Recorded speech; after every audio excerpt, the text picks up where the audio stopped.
Kalau orang situ nyebutnya hutan larangan, Bang. Pagarnya masih pagar kayu, bangunan lama, Bang. Iya, iya. Masih rumah kayu kan. Selama 40 hari saya tinggal tuh di situ sendirian. Pas saya bangun, posisi itu pintu masih kebuka. Terus lampu tuh cuman lampu bagian dapur yang dekat kamar mandi yang nyala. Nah, waktu saya bangun, saya mau turun nih dari tempat tidur. Itu tiba-tiba ada sosok hitam. Assalamualaikum warahmatullahi wabarakatuh. Balik lagi sama gua, Badri Capslow. Terima kasih buat teman-teman yang udah klik video ini. Semoga teman-teman di rumah dalam keadaan sehat walafiat, diberikan rezekinya dan dimudahkan segala urusan-urusannya. Amin amin ya robbal alamin. Dan juga nih buat teman-teman di rumah yang punya kisah pengalaman horor, jangan disimpan aja, langsung aja kirim kisahnya ke nomor WhatsApp itu tuh. Kuy, kita merinding syahdu. Dan kali ini kita udah berhasil lagi nih sob buat menghadirkan salah satu narasumber yang pasti bakal berbagi kisah pengalaman horornya. Nah, cerita kali ini cukup jauh ya sob, di daerah Sumatera. Dan waktu beliau tinggal di sana, sempet nih ngalamin kejadian horor yang bikin bulu kaki merinding. Merinding. Oke, langsung aja kita sapa tamu kita kali ini. Halo Bang. Ya. Siapa namanya nih Bang? Nama saya Rio. Bang Rio. Saya tinggal di BSD. BSD Serpong sini? Iya, BSD Bumi Serpong Damai ya? Iya, betul. Oke. Dan ini Bang Rio asli BSD atau asli dari mana nih? Saya betul asli Sumatera, Bang. Oh, Sumatera. Iya. Sumateranya di mana nih, Bang? Di Kabupaten Oku. Oh, Kabupaten Oku. Iya. Oke, mungkin di sini ada warga-warga Sumatera juga nih, Kak. Iya. Dekat-dekat Oku, Bang. Sapa-sapa. Halo Wong Kito. Semoga lancar kalau rezekinya ya. Sehat-sehat. Amin, amin ya rabbal alamin. Kita terima kasih ya Bang Rio ya, nyempetin waktunya datang ke sini nih dari BSD. Cukup jauh nih sob. Tadi gimana, lancar Bang perjalanan? Perjalanan lancar, alhamdulillah. Alhamdulillah ya, dan nyempetin banget nih waktunya. Sibuk banget sob beliau nih. Dan alhamdulillah akhirnya nyempetin waktunya. Siap, tahan dulu Bang ya. Gak usah lama-lama lagi, cari pose ban terbaiknya, siapin kopi sama cemilannya. Langsung aja lah kita merinding.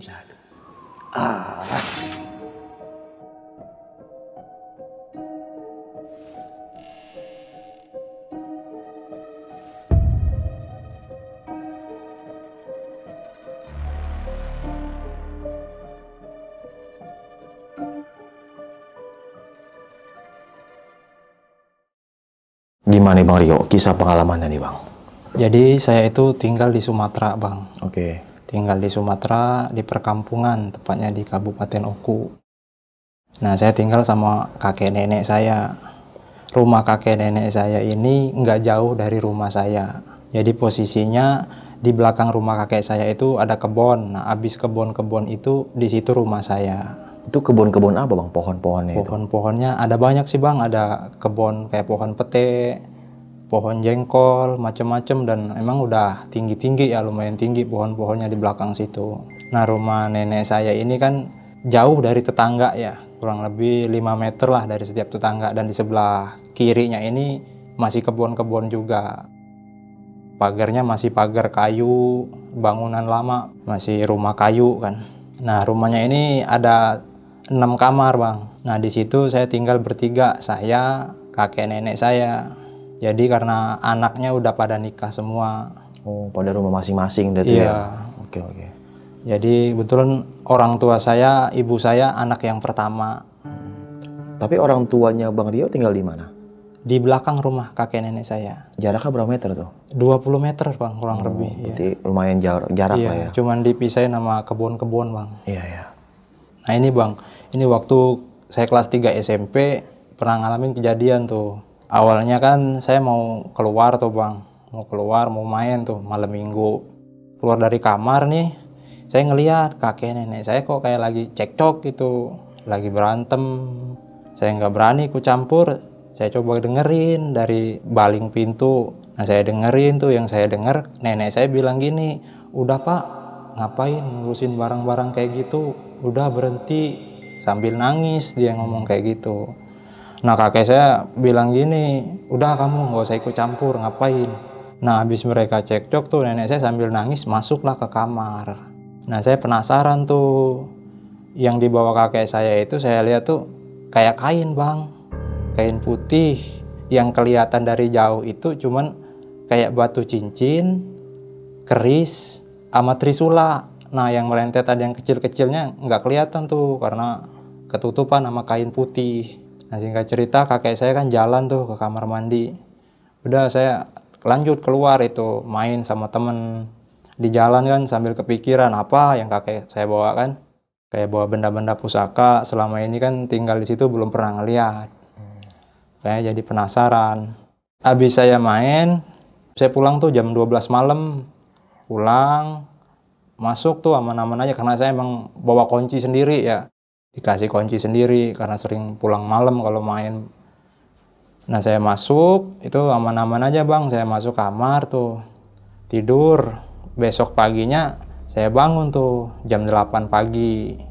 Jam 8 pagi karena biasanya kan kakek saya kalau pagi emang rutinitas sering ke kebun, ngecek-ngecek kebunnya. Jadi di belakang itu cuma ada nenek saya. Nenek saya lagi duduk tuh di kursi belakang. Karena saya ingat yang semalam nih, jadi penasaran apa yang dibawa kakek saya ke kamar mandi kan. Saya coba bang masuk ke kamarnya. Pas saya masuk ke kamarnya, saya lihat tuh di dalam lemari. Saya buka lemarinya. Lemari saya buka tuh ada lacinya.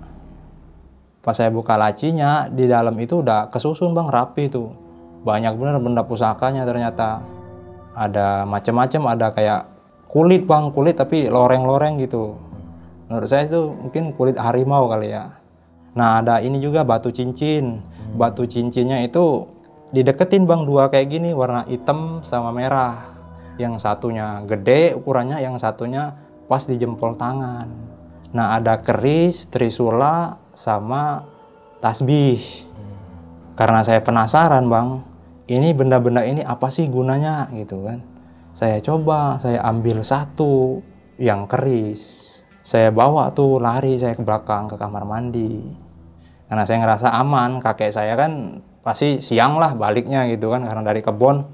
Pas di kamar mandi saya buka bang itu keris. Jadi kerisnya itu kecil bang, ukurannya segini. Kecil.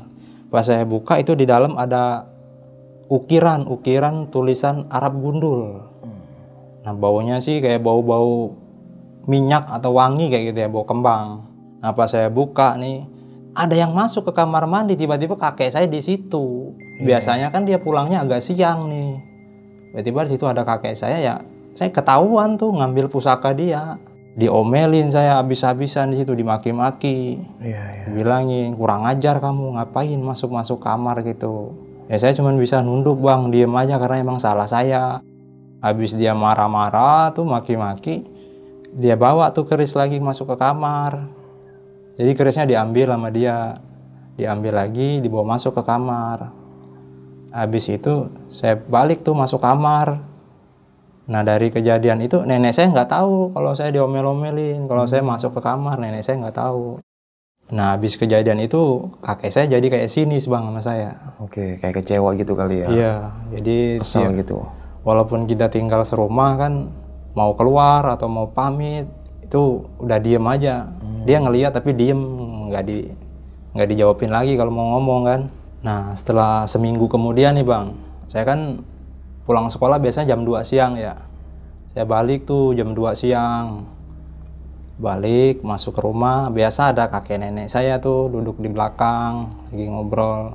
Ucap salam sama kakek, nggak disautin kan. Cuma nenek doang yang masih respect. Walaupun udah lama, kakek saya tetap aja diem sama saya. Masih kesel mungkin ya? Iya. Nah saya masuk ke kamar kan, biasa rutinitas. Tiba-tiba tuh ada yang datang bang. Saya dengerin dari dalam kamar tuh ada yang datang. Assalamualaikum mbah gitu kan. Saya dengerin ada yang datang, ada tamu kan. Saya dengerin aja dari kamar. Ini mbah mau minta tolong. Anak saya kepatok ular gitu. Yang saya denger gitu. Kata saya ini kan kepatok ular, ngapain malah kesini? Bukannya bawa ke dokter kan? Orang kalau kepatok ular pasti rumah sakit ya. Saya keluar tuh dari kamar. Saya keluar kamar, saya intip tuh dari jendela. Kakinya bengkak tuh, kakinya di sini bengkak. Bekas gigitan ular itu mungkin ya. Iya. Nah, kakek saya masuk ke dalam. Nggak tahu masuk ke kamar, apa yang diambil sama dia. Keluar lagi. Terus yang saya lihat tuh, orang yang tadi tuh disuruh duduk. Si anaknya tadi yang digigit ular disuruh duduk. Ditempelin lah batu. Saya nggak tahu itu batu apa ya bang, ukurannya segini bang. Nggak terlalu gede. Iya. warnanya putih bang. Nah ditempelin di bagian yang bengkak sama bekas patokan ular tadi, ditempelin di situ, nempel. Jadi batunya nggak jatuh, tetap nempel di kakinya. Nah waktu kejadian itu saya kaget bang, kok bisa sih batu kayak gitu nempel di kulit, padahal kan nggak ada perekat atau lemnya ya, cuman batunya bisa nempel gitu. Nah dari situ saya mulai kepikiran tuh, sebenarnya kakek saya ini apa sih profesinya, kenapa orang-orang banyak yang datang buat berobat kayak gitu, kayak minta tolong, ada yang kepatok ular atau ada yang ketulangan gitu. Ketulangan tuh apa? Ketulangan itu kayak orang yang misalkan dia makan ikan nih bang, nyangkut, ada ketelen tulang kayak gitu. Iya. Nah itu biasanya datang ke situ, biasanya cuman dipegang di sini, dikasih air putih, nggak tahu apa yang dibaca-bacain, cuman alhamdulillah orang yang dari situ ya udah, alhamdulillah sembuh bang. Mantep ya. Nah, jadi bang setelah kejadian itu saya akhirnya tahu tuh kalau kakek saya tuh bisa ngobatin orang. Cuman saya nggak mau ambil pusing, nggak mau ikut campur juga kan. Ya udah. Nah ada lagi nih bang, beberapa hari kemudian kan saya keluar tuh main lagi malam, nongkrong sama teman-teman. Biasanya nongkrong sih di seberang rel karena rumah kakek saya ini nggak jauh dari rel kereta. Nah biasanya kita nongkrong tuh di seberang rel, anak-anak di situ rame kan nongkrong. Waktu itu saya jam 12 malam pulang bang. Nah waktu saya pulang nih ketemu nih sama temen di jalan. Dia bilang gini, hati-hati, di sono tadi ada hantu gitu. Saya pikir dia nakut-nakutin aja. Terus saya bilang aja, nggak ada barang-barang kayak gitu. Saya lanjut jalan bang. Nah sampailah di rel kereta.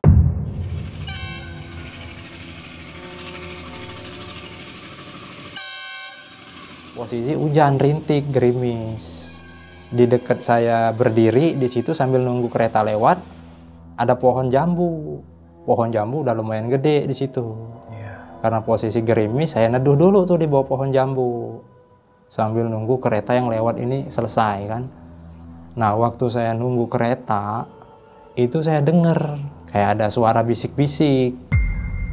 Nah itu posisi jam 12 malam di kampung, sepi bang. Nggak ada lagi motor-motor lewat, udah nggak ada. Rumah-rumah warga juga udah pada tutup semua. Tinggal orang-orang yang nongkrong aja yang masih di luar. Nah itu saya jelas bener denger itu bang. Ada suara di atas pohon. Kayak suara gitu. Waktu saya lihat ke atas, itu ada nenek-nenek bang.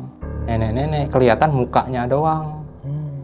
Nah waktu saya teriak, sendal saya sampai putus bang. Saya nggak berani, nggak jadi saya pulang ke rumah. Saya putar balik itu, sendal saya sampai copot, putus di situ. Nah itu yang sosok yang di atas pohon jambu ini tadi pindah, terbang itu, terbang sambil ketawa-tawa. Akhirnya saya putar balik, saya langsung ke rumah teman saya nih bang.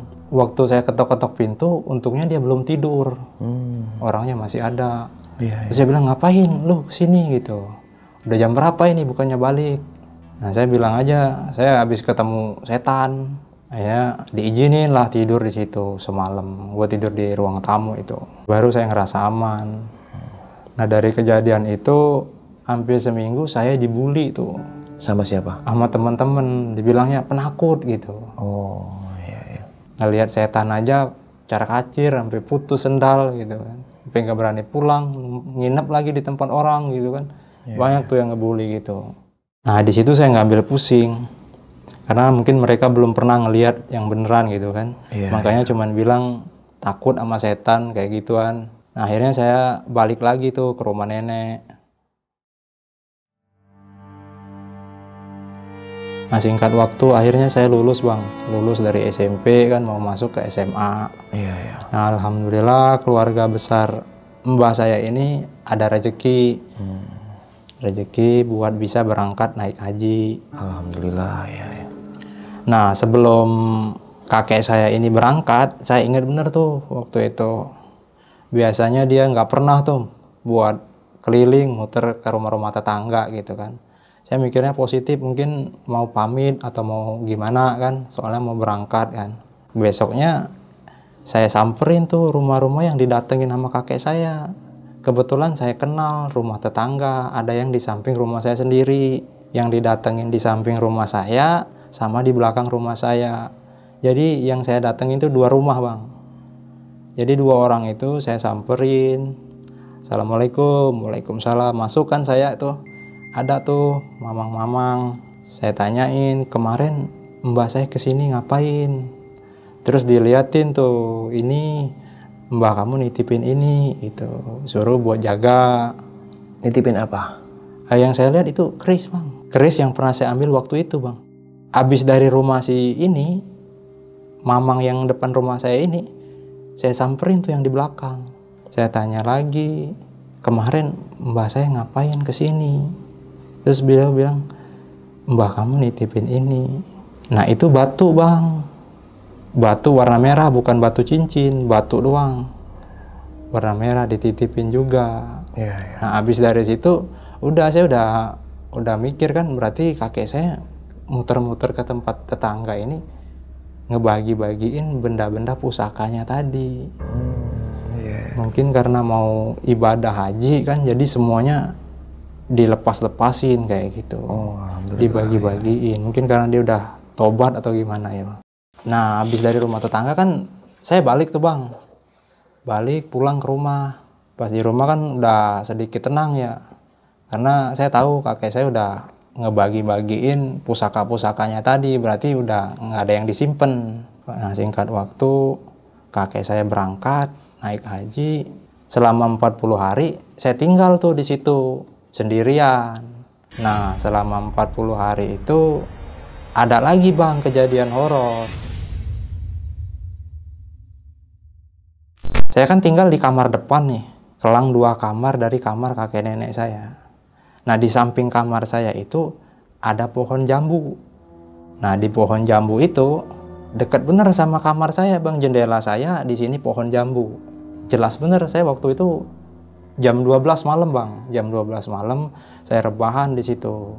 Rebahan sambil main game, biasa belum bisa tidur kan. Nah saya denger tuh ada kayak suara merintih. Awalnya positif, saya pikir paling musang. Biasanya kan musang yang suaranya kayak orang ngerintih, orang nangis gitu.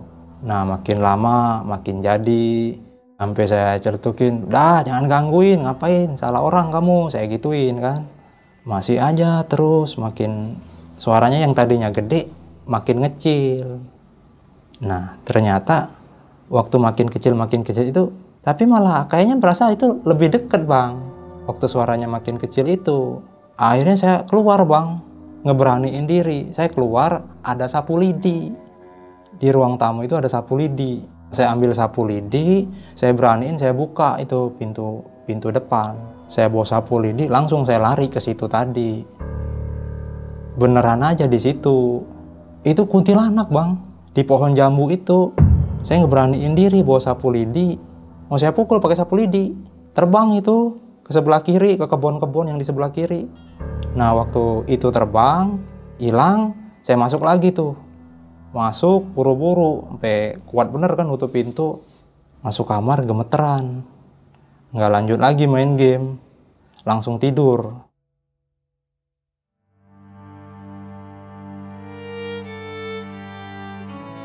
Seminggu kemudian ada lagi nih bang kejadian. Waktu itu hari Jumat, jam 11 siang. Biasanya kan hari Jumat saya sholat Jumat dulu nih kan. Cuman hari itu saya males tuh. Saya nggak mau sholat.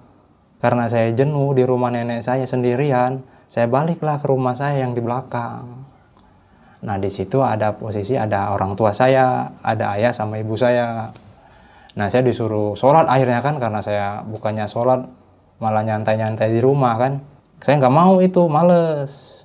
Terus saya diusir bang waktu itu. Diusir, kalau kamu nggak mau sholat, mending kamu ke kebun aja situ. Nah akhirnya saya milih ke kebun bang. Sambil marah-marah gitu, ke kebun, saya jalan ke kebun. Saya bawa golok, saya ke kebun, jalan kaki itu, jam 11 siang. Nah kebun saya ini posisinya kurang lebih 1 kilo bang dari rumah. Dan itu masuk hutan-hutan. Kalau orang situ nyebutnya hutan larangan bang. Karena emang masih banyak bener hutan ya yang belum dibuka lahannya gitu kan. Nah kebun saya di situ. Saya ngelewatin sungai itu, sampai berapa menit lah ya, 30 menit kurang lebih. Nah, mentas-mentas akhirnya nyampe tuh di kebun. Jadi saya sambil bawa golok ini karena saking keselnya dimarahin ya bang, saya bacok-bacokin tuh pohon-pohon, setiap pohon yang saya lewatin tuh saya bacok-bacokin aja.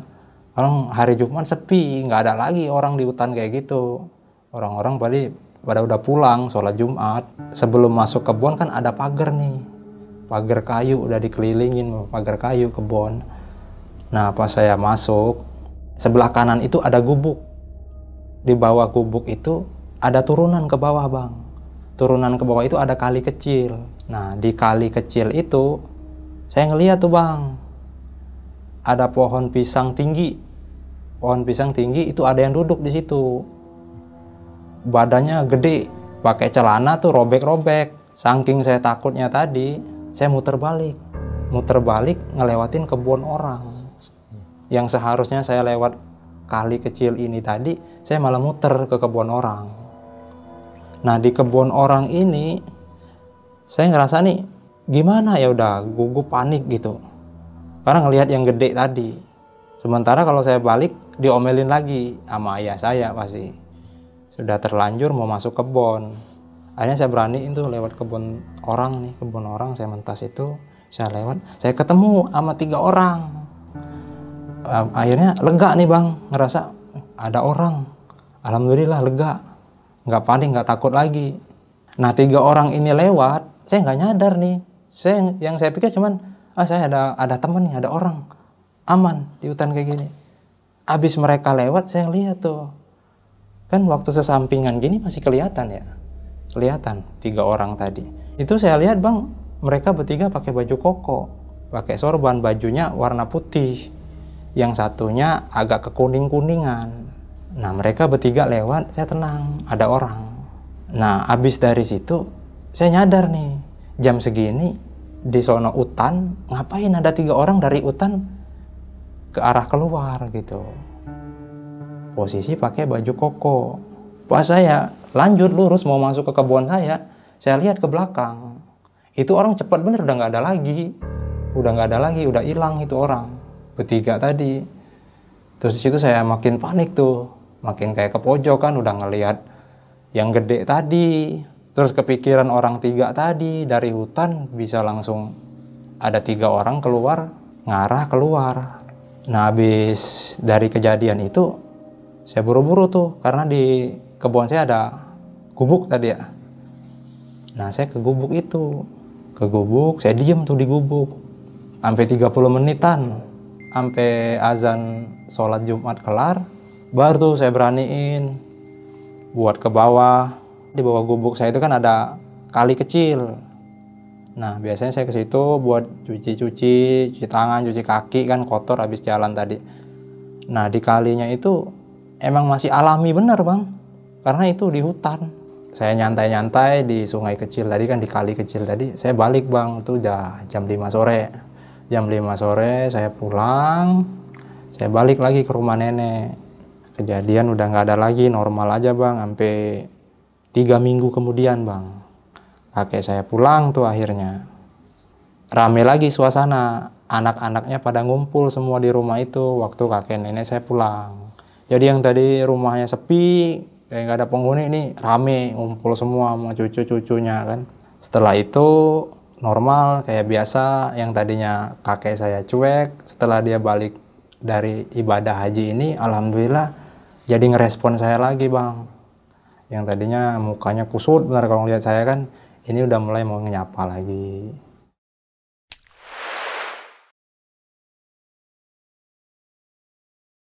Nah setelah setahun kemudian ya bang, karena dari itu normal-normal aja, udah nggak ada kejadian kan.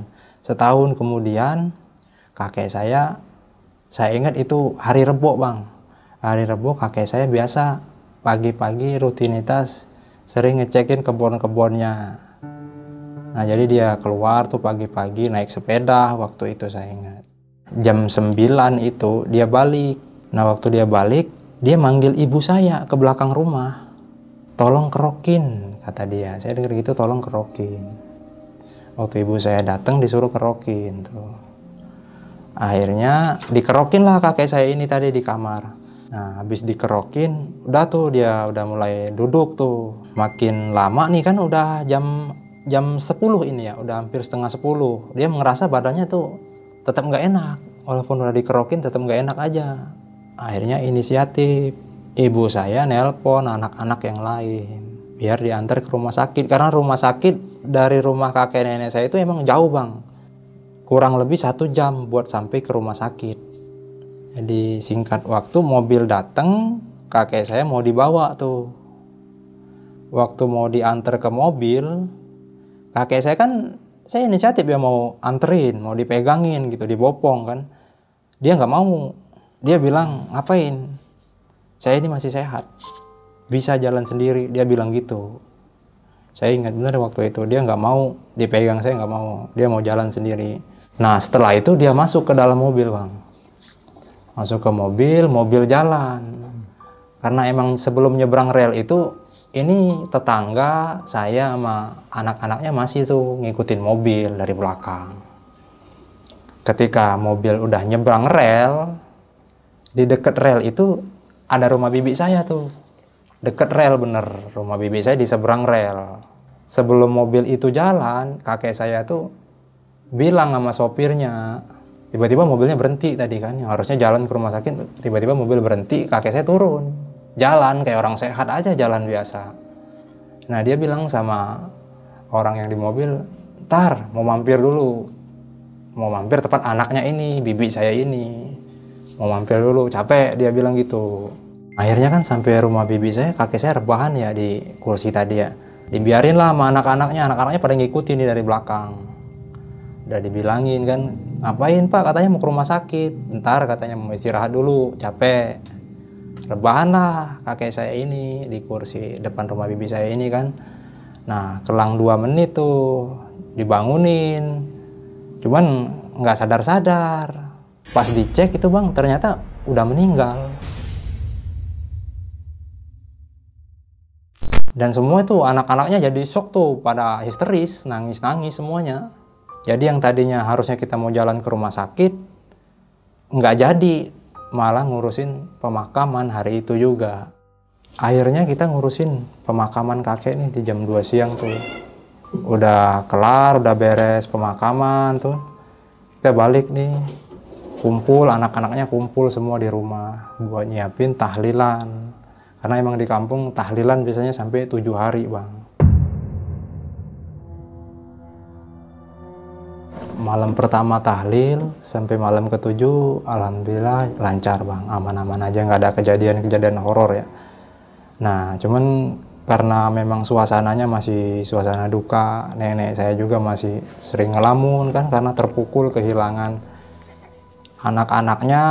Di hari ke-7 udah mulai balik ke rumah masing-masing, jadi rumah itu mulai sepi lagi.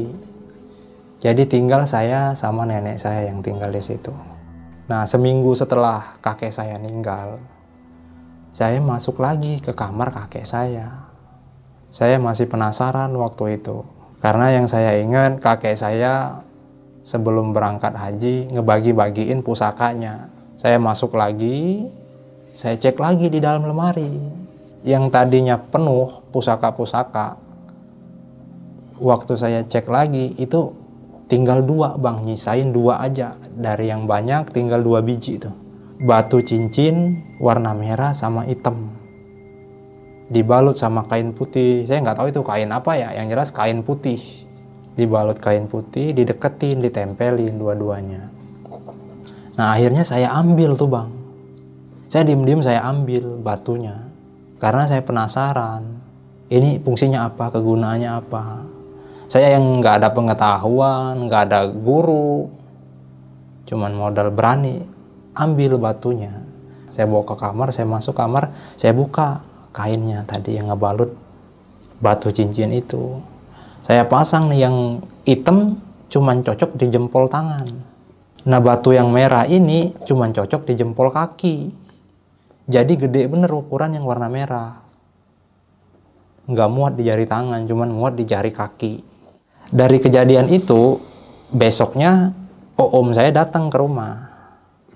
Dia bilang sama nenek saya, Bu, saya dimimpiin sama bapak. Saya nggak tahu dia cerita benar atau enggak ya. Dia bilang, bu saya dimimpiin sama bapak, disuruh ngambil cincin di dalam kamar. Di sebelah mana ya bu? Saya nggak tahu, izin mau masuk ke kamarnya yang di mana. Bahasa Jawanya nenek saya bilang, embuh, orang ngerti, nggak tahu gitu artinya kan. Nah, om saya nanya sama saya, yuk, lu ngelihat ini nggak? Biasanya lu yang sering masukin kamar. Lihat apaan om? Bilang gitu. Batu cincin. Saya dimimpi ini sama mbah, disuruh ngambil cincin di dalam laci. Makanya saya kesini buru-buru. Nggak tahu om, saya nggak pernah ngambil. Saya bilang gitu. Padahal batunya udah sama saya simpen. Nah besok-besoknya saya coba nih bang. Saya pakai itu batu. Yang hitam doang saya pakai. Yang merah selalu saya kantongin. Karena emang nggak muat. Nggak mungkin saya pakai di jempol kaki. Kelihatan bener kan. Nah saya bawa main. Biasanya sore-sore saya motoran nih bang. Motoran, saya bawa motor Matic gitu waktu itu. Waktu itu saya ingat bener bang. Waktu saya jalan nih sore bang ya. Di depan saya itu ada motor nyalip mobil. Hampir kena tabrak saya sama motor itu. Itu motor saya ingat bener motor gede bang. Saya pakai Matic waktu itu.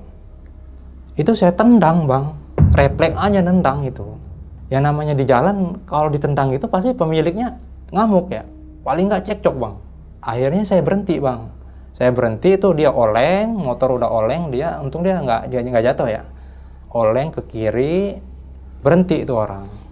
Saya berhenti, saya parkirin motor, saya liatin dia. Saya pikir ini bakalan cekcok, paling nggak adu mulut atau berantem di situ kan. Cuman dia ngelihat saya, ngelihat doang bang, ngelihat motor diberdiriin lagi, nyalain dia lari. Di situ yang saya pikir agak aneh bang. Nah terus abis dari situ besok-besoknya nih ya bang, yang saya rasain tuh setiap abis azan maghrib bang, selama saya pakai cincin yang hitam ini, setiap azan maghrib leher nih kayak panas gitu, leher kayak panas. Pertama sih ngapain sih ini panas bener, masih dianggap normal sehari. Kalau udah tiap hari kan aneh. Tiap maghrib jadi kayak panas gitu. Ya sampai akhirnya saya gabung nih sama teman-teman. Kebetulan teman saya si Ojan ini, dia ini orangnya bisa dibilang indigo ya, bisa ngeliat-ngeliat hal yang kayak gitu. Nah jadi si Ojan ini kan teman-temannya nih ada 5 orang ya. Dia sama temannya 4 orang. Nah mereka ini sering nih tiap hari itu muterin masjid bang. Maksudnya pindah-pindah nih dari masjid ini ke masjid satunya lagi gitu, kayak ngumpul bahas-bahas tentang pengajian. Tapi ntar kalau udah agak malam nih itu beda lagi bang, mereka bahasnya lebih ke horor atau mistis gitu ya. Saya pernah gabung nih sekali ikut. Waktu saya gabung, si temannya Ojan ini dia bilang, siapa tuh Jan? Teman gua. Terus temennya bilang, itu temennya diajak ke sini mas gitu. Ngapain temennya jauh gitu? Ajakinlah di sini.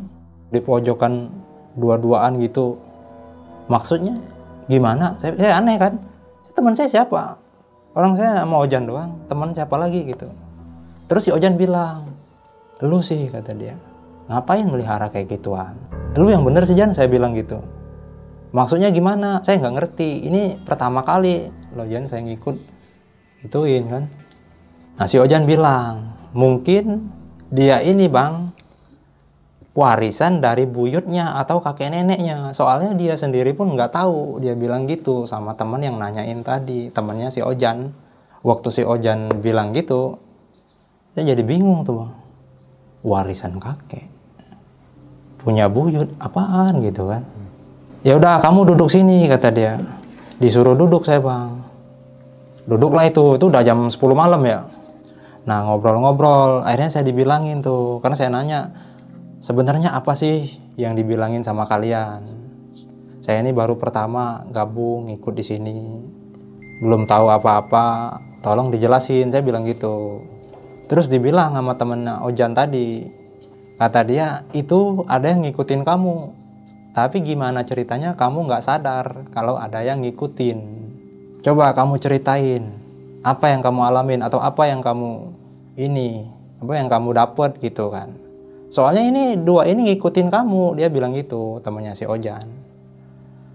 Nah, saya jujur aja tuh, sebenarnya Bang, saya ngambil cincin kakek saya, almarhum kakek saya.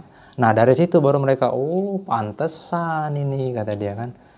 Makanya jangan sembarangan, dia bilang gitu. Kalau nggak ada guru, nggak ada yang ngebimbing, nggak ngajarin, jangan ngambil-ngambil barang yang kayak gitu. Dia bilang gitu. Terus gimana nih Bang? Ya saran saya mending kamu pulangin, balikin ke yang punya. Tapi ya saya masih tetap kekeh Bang, ini saya yang pegang, mau saya balikin gitu kan.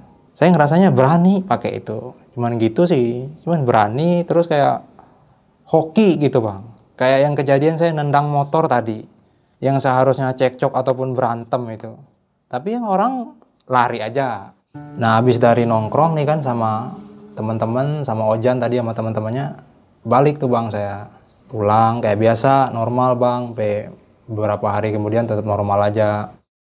Pulang ke rumah tinggal berdua aja sama nenek sekarang. Nenek jadi nggak kayak biasanya dia sering ketawa atau gimana, jadi banyak diem nenek sekarang. Nah akhirnya beberapa tahun kemudian ya Bang ya, akhirnya saya kuliah Bang, saya lulus SMA, saya kuliah.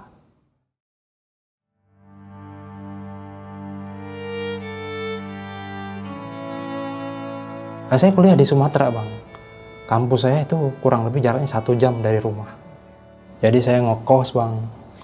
Ngekos di dekat kampus. Biasanya saya pergi ke kampus itu sebelum besoknya kuliah, saya pergi dari rumah nenek itu jam 5. Jam 5 sore pergi, sampai situ jam 6, pas bener mau maghrib. Nah selama beberapa tahun ini, cincin yang tadi tetap saya pakai Bang. Yang warna hitam. Cincin yang merah tetap saya kantongin. Jadi kemana-mana cincinnya selalu berdua saya bawa. Walaupun nggak dideketin. Saya ingat bener tuh waktu mau berangkat dari rumah nenek ke kosan. Itu sore, hari Minggu. Senin besoknya saya kuliah. Nah saya berangkat jam 5 sore, pamit sama nenek mau berangkat kuliah. Udah pamit berangkat kan, jalan tuh. Nah di jalan aman-aman aja, nggak ada apa-apa tuh. Nyampe lah saya ke kosan itu pas bener sebelum azan maghrib. Kebetulan di samping kosan saya musola, ada musola kecil. Dan di depan kosan saya ini ada tempat jualan sate. Saya nyampe, parkirin motor, mau masuk tuh ke dalam. Karena memang setiap saya tinggal kosan saya ini, pasti lampunya saya matiin ya. Gelap. Saya masuk, begitu saya nyalain lampu, kan lurus ya dari pintu kosan sampai ke WC-nya itu lurus doang. Nggak ada yang ngalangin ya, pintunya nggak ada, emang lurus doang. Waktu saya nyalain lampu, itu posisi gelap. Saya nyalain lampu, itu gede bener Bang, di dekat kamar mandinya. Yang saya lihat itu cuman setengah badan doang. Cuman kaki sampai perut, segini. Atasnya udah nggak kelihatan. Nggak kelihatan lagi. Saya mau teriak tuh kan, keluar langsung.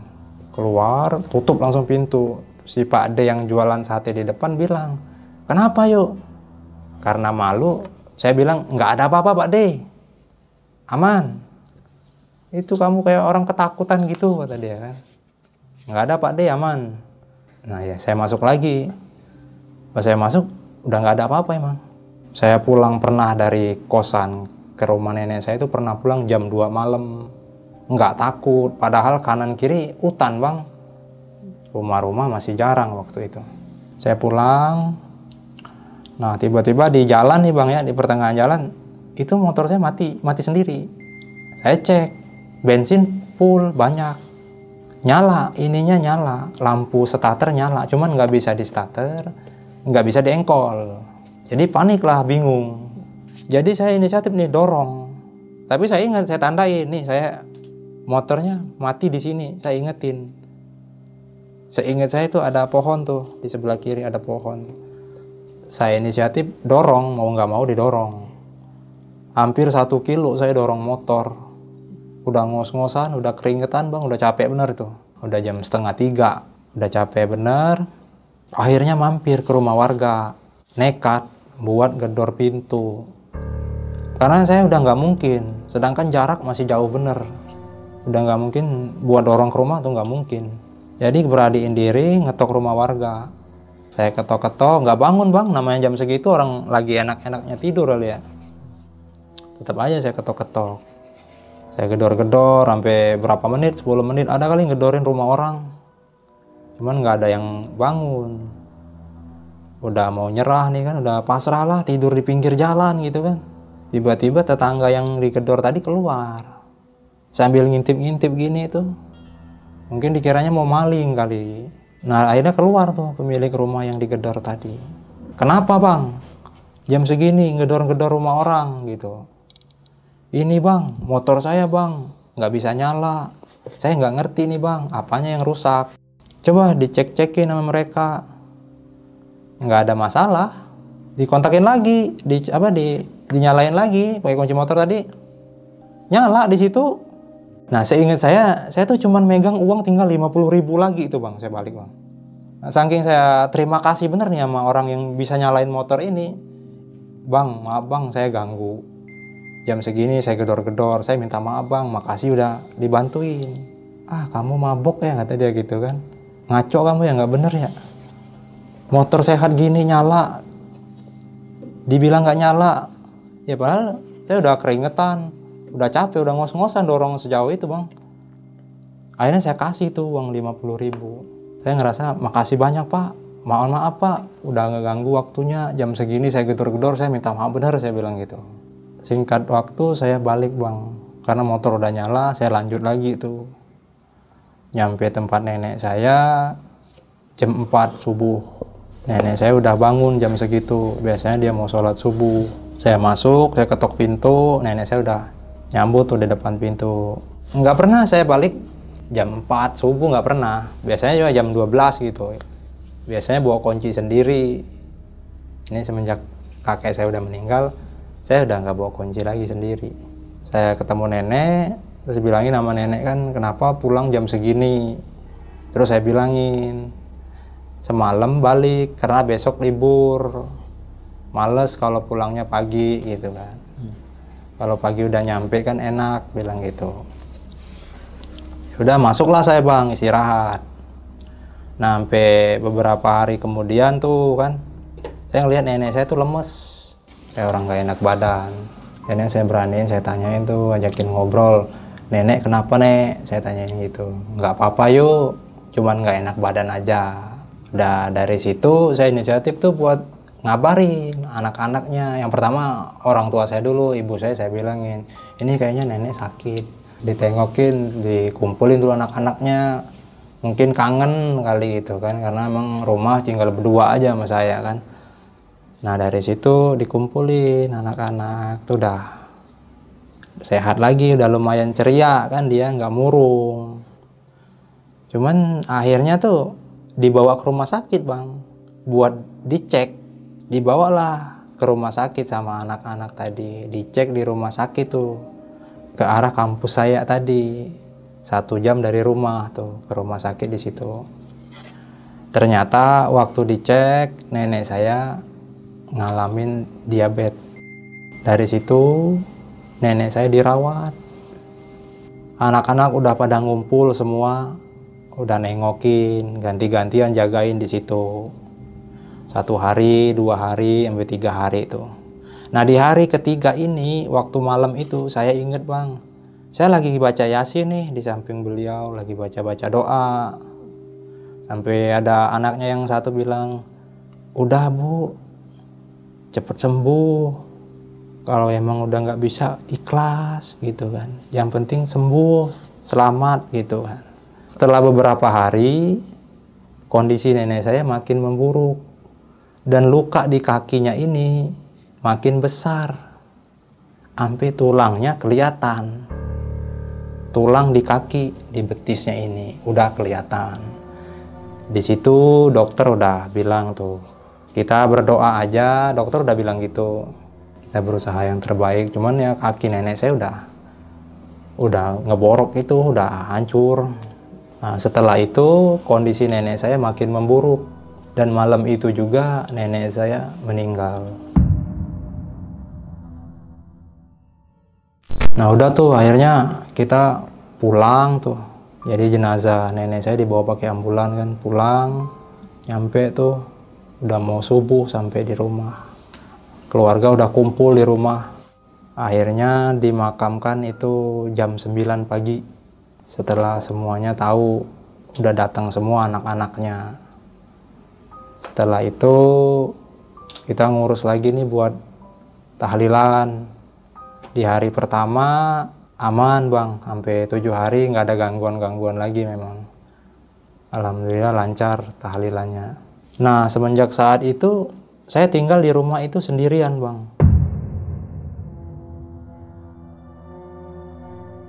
Beberapa hari lewat, saya tetap kayak biasa aktivitas kuliah. Nah, pas akhirnya sampai waktu saya libur nih. Nah, karena saya libur kuliah bang, saya mutusin buat pulang nih. Karena saya libur 4 hari, Kamis, Jumat, Sabtu, Minggu tuh. Saya pulang ke rumah nenek saya. Karena memang setiap hari libur pasti saya pulang. Nah, saya pulang sore itu. Nah, di hari Jumat itu kan kayak biasa tuh. Sholat Jumat kan, habis sholat Jumat saya pulang tuh. Pulang jam 2. Nah, jadi habis Jumatan saya pulang nih ke rumah nenek saya bang. Saya istirahat, rebahan. Nah, saya rebahan tuh saya ketiduran bang. Ketiduran, bangun itu udah jam 7:30 malam. Pas saya bangun, posisi itu pintu masih kebuka. Pintu rumah masih kebuka, jendela masih kebuka. Terus lampu tuh cuman lampu bagian dapur yang dekat kamar mandi yang nyala. Jadi cuman ada penerangan yang minim sedikit bener ya, tapi masih jelas. Nah, waktu saya bangun, saya mau turun nih dari tempat tidur. Itu tiba-tiba ada sosok hitam di depan kamar saya. Nah, sosok hitam ini awalnya tadi tuh kecil bang, cuman segini ukurannya. Makin dia jalan dekat ke pintu, pas bener ke depan pintu, itu gedenya udah setinggi pintu itu. Itu saya ngelihat jelas bener karena jaraknya emang deket bener dari ranjang ke pintu kamar. Saya udah mau geser-geser, nggak bisa gerak. Mau teriak nggak bisa. Mau baca ayat kursi, mau baca ayat Al-Quran juga nggak bisa. Nah, kebetulan tiba-tiba nih ada yang datang dari depan. Mamang saya yang datang, yo diteriakin gitu. Jam berapa ini? Dibilangin gitu. Ngapain, lampu masih mati, belum dinyalain. Nah, dari situ yang hitam, sosok hitam ini tadi tuh ngelayang langsung ke belakang kamar mandi bang. Dari situ saya langsung bisa gerak, loncat, langsung nyalain lampu, keluar, ketemu sama mamang saya tadi. Dibilangin sama dia, ngapain jam segini, masih gelap semua, kayak rumah tinggal aja, rumah kosong. Dibilang gitu, diomelin kan. Iya mang, saya bilang gitu. Udah saya nyalain, saya tutup tuh pintu, jendela-jendela udah saya tutupin tuh. Saya langsung lari ke belakang, balik ke rumah saya. Saya balik ke rumah saya mandi, tuh beres makan, udah beres. Jam 9 malam saya balik lagi ke rumah itu. Alhamdulillah waktu saya balik lagi ke situ, udah normal bang. Cuman lampu nggak saya matiin lagi bang. Lampu tetap nyala sampai pagi.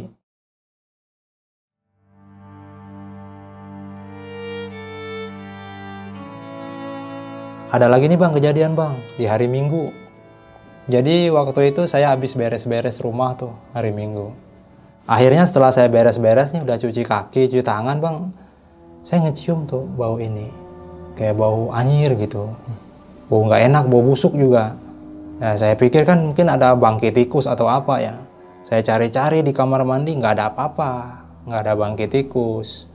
Terus saya keluar lewat pintu belakang kamar mandi. Saya keluar, celingak-celing saya lihat kanan kiri. Nah, di sebelah kiri itu, di balik tembok itu, ada nenek-nenek berdiri. Nenek-neneknya tinggi, rambutnya panjang bener warna putih. Mukanya hancur tuh sama giginya udah nggak ada. Kaget tuh saya bang, kaget langsung lari. Yang tadinya saya mau tidur di tempat nenek saya langsung lari tuh ke belakang rumah. Langsung pulang. Jadi nggak saya urusin lagi tuh kan, pintu masih kebuka belum dikunci, saya langsung balik aja ke rumah. Nah, semenjak dari itu bang, saya nggak berani lagi bang ke rumah nenek. Dari kejadian itu besok paginya saya balik ke situ, saya tutupin pintu, kuncinya saya serahin ke bibi saya, dan saya nggak tinggal di situ lagi. Saya udah nggak berani lagi, terlalu banyak gangguan kayak gitu. Dan sampai sekarang pun rumah nenek saya masih kosong, nggak ada yang berani nempatin. Dan tetangga-tetangga yang lewat situ pun sering cerita kalau ketemu saya di jalan. Kalau mereka sering ngelihat kayak penampakan duduk di kursi gitu. Jadi gitu bang, pengalaman saya yang nggak bisa saya lupain. Nah nih Bang Rio, tadi kan kakek meninggal nih Bang, dadakan lah bisa dibilang ya Bang ya, dari sawah, dari kebun ya, tiba-tiba sakit gitu. Kalau boleh tahu setelah diperiksa atau menurut pihak keluarga sakit apa itu waktu itu kakek Bang? Kakek saya meninggal itu setelah diperiksa memang nggak ada penyakit apa-apa selain angin duduk. Mungkin itu disebutnya serangan jantung ya Bang. Iya, kalau bahasa orang kampung mah angin duduk gitu ya. Tapi padahal jantung. Iya, jantung. Oh, terus setelah kakek meninggal Bang ya, itu di rumah masih ada Bang tuh kayak apa ya, kayak keris dan yang lain-lain gitulah. Untuk pusaka-pusakanya udah nggak ada lagi Bang. Alhamdulillah. Iya, alhamdulillah udah dipindah-pindah ke orang-orang. Setelah dari pergi haji itu udah tuh dihilang-hilangin semua tuh. Iya, betul. Alhamdulillah. Waktu itu dia kakek setahu abang nih ya, ini ngobatin orang luka aja atau orang yang kayak kena santet lah atau apa gitu? Yang pernah saya lihat dia yang datang ke rumah ya, itu obatin orang yang kayak kepatok ular, orang luka. Oh, kayak gitu aja. Bukan orang-orang yang kena santet gitu, kena guna-guna lah. Iya. Kalau yang kena guna-guna saya belum pernah lihat soalnya Bang. Tadi kan abang bilang nih, itu rumah kakek dan nenek sekarang kosong nih. Kosong. Kenapa nggak ditempatin Bang? Karena dari pihak keluarga yang lain gitu mungkin? Anak-anaknya ini udah pada punya rumah sendiri Bang. Oh iya. Ikut suaminya masing-masing. Jadi nggak ada yang di situ. Itu berarti lampunya mati total? Lampu tetap nyala. Oh, tetap nyala. Lampu luar dinyalain terus, nggak pernah dimatiin. Itu siapa yang bayar listrik? Anaknya. Anaknya? Iya. Sayang banget ya. Tapi kalau untuk orang tuanya Bang Rio masih tinggal di situ? Orang tua saya tetap rumahnya di belakang, masih tinggal di situ. Oh, jadi dipantau? Iya, dilihat. Paling kalau udah terlalu kotor rumahnya disapu-sapu dikit di luarnya itu. Oh ya. Kita doain Bang ya, semoga nenek dan kakek husnul khotimah ya Bang ya. Amin. Diampuni segala dosa-dosanya, ditempatkan di sana ya Bang ya. Amin ya Rabbal. Semoga aja tenang di sana. Dan Bang Rio nih, sekarang kan Abang tinggal di daerah BSD. Iya. Bumi Serpong Damai. Bumi Serpong Damai. Dari tahun berapa itu Bang? Kalau saya tinggal di sini baru Bang. Oh baru? Iya. Sebelumnya? Saya tinggal di Bekasi. Oh Bekasi. Iya, di Bekasi. Oke, berarti lulus kuliah langsung ke sini atau gimana nih? Lulus kuliah langsung ke Jakarta. Oh, langsung ngerantau tuh? Iya. Alhamdulillah ya Bang ya. Iya. Bedanya di Sumatera sama di sini apa Bang? Kalau di sini tuh kayaknya lebih mudah buat apa-apa Bang. Maksudnya kayak kita mau dapat ini itunya lebih gampang. Iya. Kalau di sana kan mau beli ini terbatas, nggak ada. Iya bener. Di Sumatera nggak ada Monas ya Bang ya? Nggak ada. Iya, kalau di Jakarta misalkan mau ke supermarket ada gitu. Mau beli martabak atau yang lain bujejer tuh makanan gitu. Mau beli ini ada gitu ya. Mau pesen-pesen kayak paket Shopee gitu kan. Ada cepet nyampenya ya. Kalau soalnya mungkin berhari-hari. Iya, lama. Iya. Tapi sebagai perantau nih Bang, lebih enak di kampung sendiri atau di kampung orang? Sebenarnya menurut saya pribadi ya, kalau buat istirahat itu enak di kampung Bang. Di kampung? Iya, kita lebih tenang suasananya. Lebih tenang kalau di ATM ada 10 triliun. Nah, iya betul itu. Di kampung tenang. Di kampung buat tenang. Iya, kan kalau kata orang-orang di masa tua tinggal di kampung lebih ini. Dengan catatan di ATM ada 276 triliun. Iya. Damai. Kalau di ATM cuma 10.000 sama aja pusing-pusing juga. Iya. Nggak bercanda. 270 triliun itu kayak kasus apa ya? Saya lupa tuh. Coba komentar. Nah nih Bang Rio, selama di BSD atau di Bekasi ya, selama di sinilah Jabodetabek, pernah ngalamin kejadian horor juga gak Bang? Pernah Bang. Di mana? Dulu saya pernah kerja di Transmart. Oke. Saya pernah kerja di Transmart. Nah kalau setiap malam itu kan pasti ngecek tuh ke bawah tuh. Karena saya security di situ, jadi saya harus ngecek tuh kayak kompresor di basement ya, di basementnya. Jadi jam 2 malam rutin ke basement, harus video selfie juga. Oh, selfie gitu ya. Jadi real time, jadi dilihat di grup sama manajemen juga. Jadi di basement itu di dekat lobby barang masuk Transmart itu kan ada lobbynya, lobby barang ada 5 rolling door. Nah di situ ada kayak apa pembuangan AC lah ya, kipas AC itu banyak di situ. Di situ tuh sering duduk tuh. Apa? Kalau saya senterin ke situ apa posisinya gelap ya, nggak ada lampu, dimatiin semua di situ. Saya bawa senter tuh biasanya. Saya senterin tuh di apa AC, pembuangan AC tadi itu ada yang duduk tuh ngayun-ngayunin kaki. Sosok apa? Cewek? Itu cewek bang. Oh cewek. Iya cewek itu. Di situ tempatnya sering bener saya ngeliat. Oke. Tapi sekarang abang masih tugas di situ? Enggak lagi, udah lama. Enggak, ya? Itu dulu itu udah lama. Oh, udah gondrong berarti udah. Kan nggak ada security gondrong. Iya. Gondrong itu bukan kriminal, cowok. Ya, gondrong itu sebuah seni. Anjay. Jadi kangen gondrong. Oke, mungkin sekian nih kisah pengalaman yang dialami sama Bang Rio ini. Bisa kita ambil segi positifnya, buang jauh-jauh negatifnya. Buat teman-teman nih yang perantau, yang lagi merantau lah di kota orang, bahkan di negara orang, mungkin bahkan di planet orang. Tetap hati-hati, tetap berdoa dan jaga kesehatan. Karena kita yang merantau ada keluarga nih di kampung yang menunggu di rumah, yang pastinya dengan insya Allah dengan doa-doa mereka lah dan harapan mereka. Jadi tetap semangat kerjanya dan jangan lupa jaga kesehatannya. Boleh kerja mati-matian, tapi jangan sampai cinta mati-matian. Apaan sih, nggak nyambung banget. Bercanda. Tetap semangat para pejuang keluarga. Semoga lancar semuanya perjalanannya. Semoga lancar semua kerjaannya. Oke, sampai jumpa di kisah selanjutnya. Wassalamualaikum warahmatullahi wabarakatuh. Bang, maksudnya Bang Rio ya. Mau nanya nih Bang, di Sumatera ada alien Bang? Apa? Alien? Nggak ada. Nggak ada.